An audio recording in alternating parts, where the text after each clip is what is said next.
Hi, everyone. Judge Andrew Napolitano here for Judging Freedom. Today is Thursday, June 22nd, 2023. It's about 3 o'clock in the afternoon here on the East Coast of the United States. Larry Johnson will be with us in a minute to talk about the ethics and the culture of spying. My column today, No Warrant, No Problem, catalogs again what the intelligence community is doing to violate federal law and to violate the Constitution in order to get your personal data. And of course, we'll also talk about Ukraine and this absolute blunder of President Biden's regarding China. All of that right after this. When it comes to carrying valuables or even firearms in your vehicle, most people feel they have to choose between safety and convenience. A vehicle break-in occurs every 36 seconds in America. The Headrest Safe gives you the power to store cash, jewelry, medication, and yes, even your concealed carry firearm. You'll never have to worry about taking your valuables with you again. Keep them safe with the Headrest Safe. Use promo code JUDGENAP and enjoy $50 off for a limited time at theheadrestsafe.com. Larry Johnson joins us now. Larry, thank you very much. Always a pleasure, of course. Good job. When you were in the intelligence community, I don't think there was a DNI, a Director of National Intelligence, a human being who purports to be in charge of the whole intelligence community. So let's do a little bit of background before we talk about warrantless spying. How many human beings are in the intelligence community? How many agencies are there? And what does the DNI do? Is she really the boss, or is she, it happens to be a woman under Joe Biden, right, or is she just nominally the boss, or is she just a PR person? Well, let's start with who actually collects intelligence. Okay. We hear that there are 17 intelligence agencies. No, not collectors. Most of those 17 are consumers. So the collectors are CIA as a collector. That means they go out and get human source information. They do some signal intercepted communications. The National Security Agency, it's like an electronic vacuum sweeper. Sweeps up information, emails, telephone calls, anything that's sent electronically, it sweeps up. DIA, Defense Intelligence Agency. They have military attaches overseas, and there are some elements within the military that operate like CIA non-official cover officers. So it's a black compartmented organization. Then you have the let's call it the overhead satellite collectors, the NRO, National Reconnaissance Office. So when you and then State Department, the messages that come through State Department diplomats. So when it's about 6 different agencies really that collect intelligence. The others, Department of Energy and like Department of the Army, they're consumers. They take what these others have gathered. The real change that's taken place in our lifetime is what is the combination of computers, internet, social media. It has dramatically changed both the content, quality, and volume of information available. It's really remarkable. It used to be you could send somebody overseas, just give them a new passport, a new identity, and voila, they can get into the country and nobody would know the difference. Now you got facial recognition software, and just by virtue of being able to detect the iris. So the ability of people to travel under a false name has become more difficult, not easier. At the same time, and as you correctly noted in your recent article, that this growth of information that's out there on social media means that it is easier for private organizations and for government to intrude in your private life. The privacy really doesn't exist anymore if you're going to carry a cell phone or a credit card. Okay. DNI, the Director of National Intelligence. Real power, real director, PR person, the real boss. What does she do? No real power. This was set up in the aftermath of the 9/11 attacks. As Washington is wont to do, if you have an intelligence failure, then what you need to do is create more bureaucracy. Right. the DNI is just another layer of bureaucracy, because it used to be the head of the intelligence community was the head of Central Intelligence Agency. By definition, Central Intelligence Agency. But there was a lot of resentment from the Pentagon and from the FBI and from National Security Agency. They didn't like being subservient to the CIA.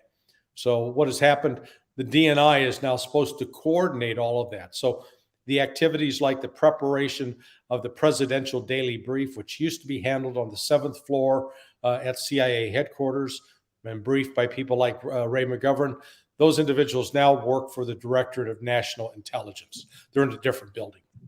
Why on earth would she have revealed to the Senate, as she did last week, and this is the trigger for my article, no warrant, no warrants, no problem, that the intelligence community has been purchasing from private data collectors that which they constitutionally cannot acquire by subpoena or search warrant. Example, we want to know where Larry Johnson was on June 21st, 2023, or June 21st, 2019. They find out, they go to motor vehicles, get the registration of your car, see who the manufacturer was, and can get the manufacturer of the car to download the contents of the computer chip in your car to show where your car was. Or it might just be easier for them to know that your cell phone is with you. Chris, the dog's a little excited here. That your cell phone is usually with you. Yeah. They'll just download the computer chip in the cell phone, all from the service provider.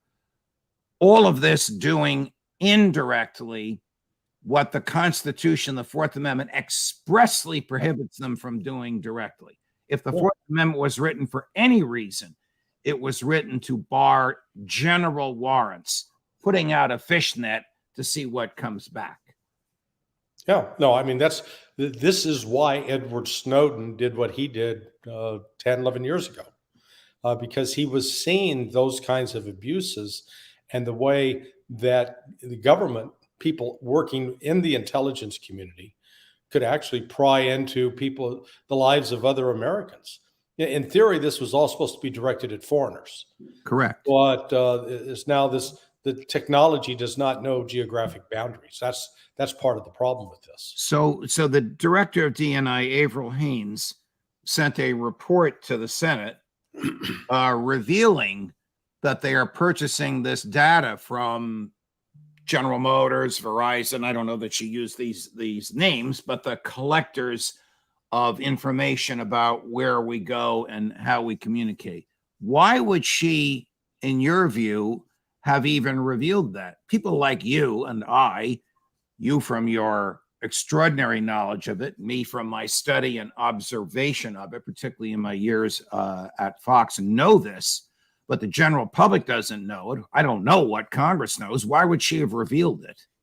I think it was just in a way to protect herself, to make sure that she was not accused of withholding that, because it's the kind of purchase that it involves. It is not necessarily going to be classified.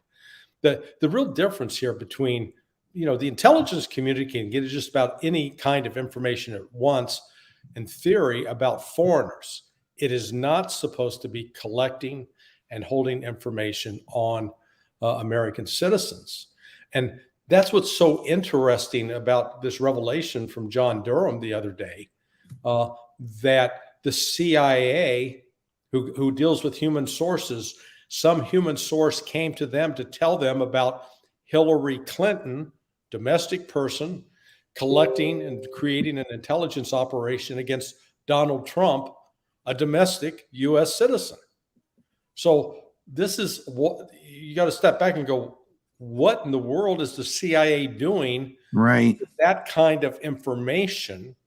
And why is it, I'm glad he passed it on, but it really gets to the heart of the matter. That's not what CIA is not there to collect information on domestic political operations. All right. So all of this happens in the following political context. Section 702 of the Foreign Intelligence Surveillance Act, which enables the intelligence community to spy on foreigners, either physically in the U.S. or digitally in the U.S. without search warrants, obviously implicates the communications between foreign persons and Americans with whom they speak. Correct. It could be me talking to my cousins in Florence or a bookseller in London, or it could be my next door neighbor talking to a terrorist in the Middle East, whatever it is. When they capture that, and of course we know they go to various degrees. So if it's me talking to my bookseller and then I talk to you, they're going to listen to you. And then you talk to your next door neighbor, they're going to listen to your next door neighbor. It's the way, that's the way they operate. But when they have indirectly, inadvertently, or knowingly captured the communications of Americans, that gets stored in a database. The FBI has access to that database only with a search warrant issued by a judge based on probable cause. Correct. 2 weeks ago, the FBI revealed that in 2022, last year, it inadvertently, air quotes, accessed the database for 278,000 Americans illegally and unconstitutionally. And they still want this Section 702, which expires in 6 months, to be reinstated by Congress. So that's the political context in which these revelations come about. The other point I have to make to you, and you're the expert on this, not I, the National Security Act of 1947, signed by President Truman, something he would regret before he died because of what the CIA became, expressly prohibits the CIA from doing two things: being involved in domestic law enforcement and spying on Americans in America. Right. Question: is the CIA involved in domestic law enforcement, and does the CIA spy on Americans in America? Indirectly on the domestic law enforcement, we know that there were CIA personnel that were assigned to the Joint Terrorism Task Force in places like New York City in order to facilitate the flow of information. So, seemingly an innocuous relationship. But this line about not spying on American citizens, that's been erased. It's been crossed repeatedly. And again, the basic illustration is, here's Brennan reporting on activities of Hillary Clinton vis-a-vis Donald Trump. Right. It's not in my opinion. There's a clear fact. Correct. No rational person could dispute that. That's all well documented. You and I have talked about it at length. We're going to take a break. When we come back, a little bit more about the culture of spying and the culture of lawlessness among spies, like what you just told about. The Jack Brennan, of whom you just spoke at the time, was the director of the CIA when he just acted as if it was normal for the CIA to be spying on Donald Trump. And we'll talk about the CIA engaging its overseas colleagues to spy on Americans as well, and more on the latest on Ukraine with Larry. We'll play a tape for you of President Zelensky warning the world that Vladimir Putin is about to unleash nuclear forces. Not him, not his own people, but President Putin. All of that right after this. You want to feel safe in your vehicle, and for you, that means easy, rapid access to your firearm. But safety also means your items don't fall into the wrong hands. You don't have to choose between safety and convenience. The Headrest Safe keeps your firearm where you can access it, and no one else can. Just order your Headrest Safe, install it yourself when it arrives, and enjoy peace of mind. It starts at theheadrestsafe.com. Do America's domestic spies, whether NSA authorized by statute or CIA prohibited by statute, give a damn about the Fourth Amendment? Some do, but what you're pointing out is it's all dependent upon leadership. And we have seen a real deterioration in the quality of leadership at CIA really over the last 30 years. They've become much more highly politicized. And I'm not even sure there was a golden era at the CIA. Even back under President Kennedy, there were times where the agency did not properly brief him. But ultimately, the abuses that the the CIA has been engaged in have been done with the consent and or encouragement of the political leadership. This notion of the CIA as a rogue elephant off acting on its own, regardless of what the president wants, is a bit of a myth. But we did see that the CIA under Donald Trump was deliberately involved with helping try to sabotage his presidency. So this was, if you will, an across-the-board coup in both the intelligence and military side of the house. Has CIA ever asked its foreign counterparts like MI6, the British intelligence, to spy on Americans for it in behalf of CIA? I've not seen any document like that, but I have heard, hearsay that has happened. And particularly when we look at the intelligence operation that was run against Donald Trump, MI6 played a heavy role in that, as did the British version of the National Security Agency. How else would they have known about George Papadopoulos trying to get a job with the Trump campaign? Well, he was calling from London in August of 2015 back to Corey Lewandowski. Those conversations were intercepted, and then they were passed to U.S. intelligence and found their way into this, let's call it this FBI database. The British entity to which you refer is known by its initials, GCHQ. General Communications Headquarters. And would it not be unlawful for GCHQ to spy on Americans in America? Oh, sure. I mean, we're foreigners, so they can spy on us to their heart's content. And here's the dirty secret: they're co-located in the UK with the National Security Agency. So you've got U.S. personnel side by side with these British personnel. The British collect it, and then they can pass it to the Americans as foreign intelligence. And the Americans go, oh, golly, gee whiz, we just got this from this foreign government, even though it's about American citizens.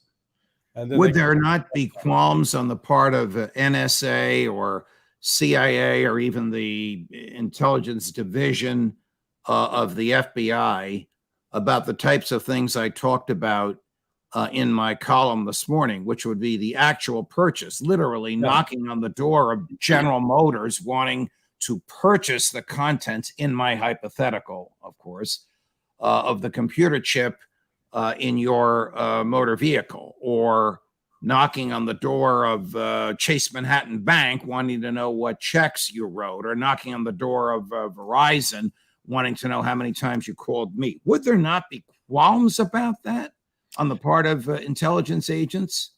Among some, some with a conscience. But for others, it's just, hey, the resource exists, grab it and use it. Makes it far easier.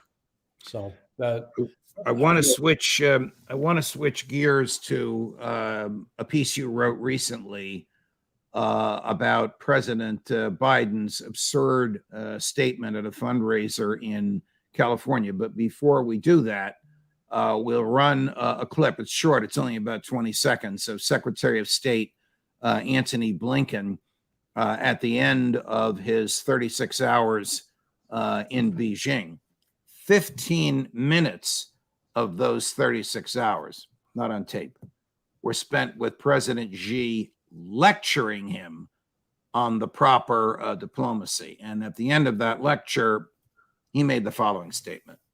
We do not support Taiwan independence. We remain opposed to any unilateral changes to the status quo by either side. We continue to expect the peaceful resolution of cross-strait differences.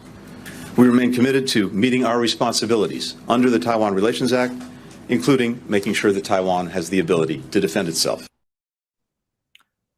So I don't know if he was back in the U.S. or somewhere between Beijing and Los Angeles, when the president in Los Angeles at a fundraiser referred to President Xi, the president of China, as a dictator. Right. The private fundraiser, but obviously the word got out. That's a monumental faux pas. What are your thoughts? Did Tony Blinken's trip do any good? Did Joe Biden totally undo what Tony Blinken attempted to accomplish? Are we better off vis-a-vis the Chinese now than we were a week ago, or are we significantly worse off? Yeah, Biden blew up Blinken's trip. Say that fast 3 times. There were elements in the Chinese government that advocated to let Blinken come to make his plea, to genuflect, to bow. And what's really odd about this is Blinken was simply restating what has been U.S. policy for 51 years since Richard Nixon and Henry Kissinger put it into place, the one China policy, which all along we said we do not recognize Taiwan as an independent country and that it's part of China. Yet in the United States, as you know, the exact opposite message is sent, and most Americans would believe that we're fighting on behalf of the Taiwanese to free them. So here's Blinken. He makes all these assurances. Oh yeah, we're going to try to live up to this now. We're not going to take steps like we're putting U.S. military trainers in Taiwan. And then Biden turns around and calls Xi a dictator. Now, a lot of Americans will say, well, what's wrong with that? That's what we believe. Well, it doesn't matter what we believe. It matters what the Chinese believe. And from the Chinese standpoint, those who had advised Xi Jinping, don't let this Blinken character in. The Americans can't be trusted. They're now walking around. They've been vindicated. And those Right. who advocated for Blinken, they're eating a lot of crow. They've been humiliated. And humiliation within the Chinese culture, it's losing significant face. Do So- you think that the Chinese leadership thinks that President Biden said that intentionally, or do you think that they think he is mentally challenged? They think he said it intentionally. And to add sort of rub salt in the wounds, they thought they had bought him off, that they had bought a commodity with the previous money deals. And they recognize he is a man completely without honor. Not only is he subject to bribes, but he doesn't even honor his word. What really terrifies me is we are headed towards a war with China. And what Biden said is pushing us closer to that, not moving us farther away. All right. Before we go to Ukraine, I have to explore what you just said. When you say we are headed for a war with China, you mean China will demand some sort of a public reunification with Taiwan. Taiwan will refuse. China will threaten force. Taiwan will resist. China will use force. And Joe Biden says, I don't know how he's going to do this. Somehow we're going to send troops and planes and naval vessels to Taiwan to resist the Chinese recapturing their own territory. Well, I think it's going to come about more because we will continue to do some aggressive military moves in and around Taiwan. And China, one of these days, will shoot one of our aircraft down, or they'll sink one of our ships. They're going to be very firm and tough about identifying, just in the same way that we shot down a balloon floating over our territory. They will do something equivalent, but it may involve an actual aircraft or ship that has living beings on it. So there's that as a real possibility. And you see that the recommendations from the policy community in Washington, the China experts, is that we need to build up our military deterrence to counter the Chinese. And the Chinese are watching that. All they see is that the United States already has U.S. troops in Taiwan providing training, and they're going to put a stop to that. Can we possibly deliver to Taiwan over a Chinese naval blockade?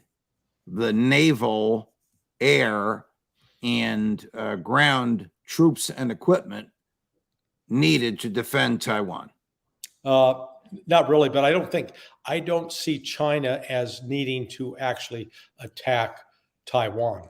They're not going to risk a military confrontation like that when they're going to be able, I think, to accomplish their goals politically, there is evidence of growing support in Taiwan for reunification with mainland China. And I'm sure that the Chinese intelligence officers, they'll be working to exploit that very actively in the coming months. Last subject, I want to run for you a clip that President Zelensky made to the nation, and if you listen to him, to the world, just yesterday. And it has to do with a warning that the Russians are going to blow up the Ukraine nuclear facility.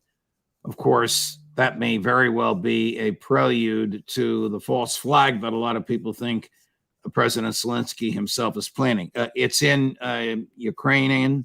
I'll read the subtitles for the benefit of our friends who are listening to this on audio. Okay.